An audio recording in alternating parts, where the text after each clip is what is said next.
Alright, so we have the sixth episode of Swamp Thing to talk about. Let's get right into it. It starts off with a pretty nice actually action slash chase scene where Swamp Thing does this one cool thing with trees while trying to attack these people that are trying to capture him for Avery Sunderland. It's actually pretty cool to watch.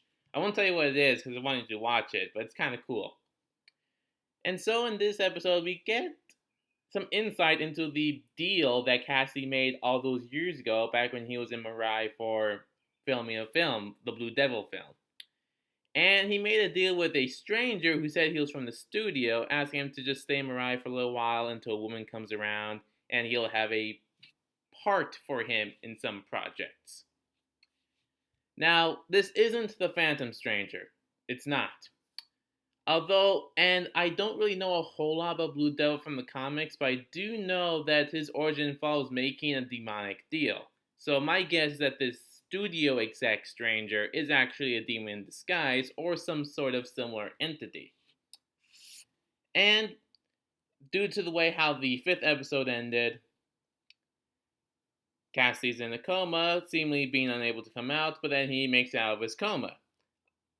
Now, Woodrue thinks that it's because of him, because he made this drug that he synthesized from a sample that Abby Arcane brought back from the swamp a little while ago.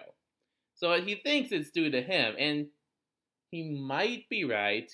But again, given the fact that Blue Devil's origins are supernatural in nature, there is going to be some debate about how exactly he came back out of his coma, but I'm sure more likely will be shit on in the future episodes.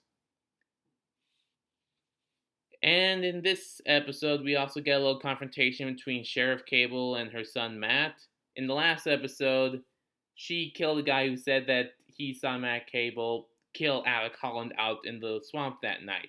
And when confronted, turns out it's true. The specifics of why he did it aren't completely irrelevant, but do know that it did involve Avery Sunderland basically paying him to do so.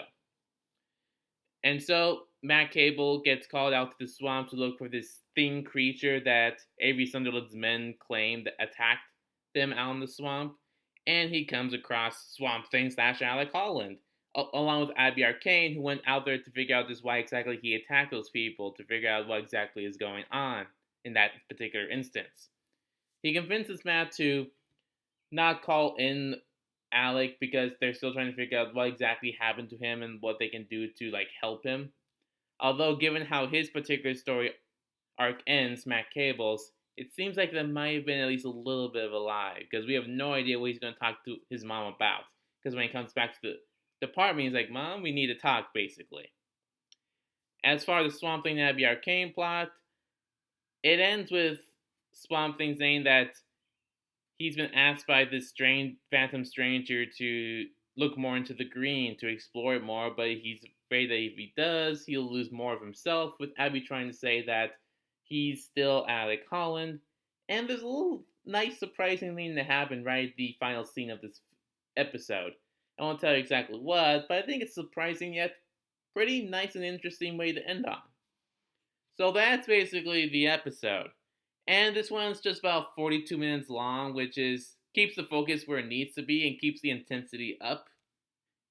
And I am even more increasingly intrigued by where exactly Cassie's plot is going. And I am a little bit curious about how exactly Woodrue's plotline will ultimately end after the end of the 10th episode. Don't quote me on this because I might be remembering this wrong.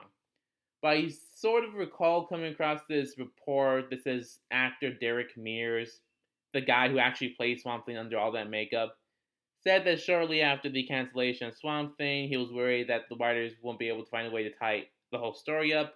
When he got the script for the final episode slash maybe final episodes, they apparently have found some sort of way to more or less wrap up this story. Now again, don't quote me on this because I might be remembering this wrong, but it seems like we might get some sort of a conclusive ending at the end of the 10th episode, which means we might get some closure of some kind. But everything's still pretty much up in the air right now. So, overall, I did really enjoy this episode. It was short, focused, intriguing, just exactly what I wanted.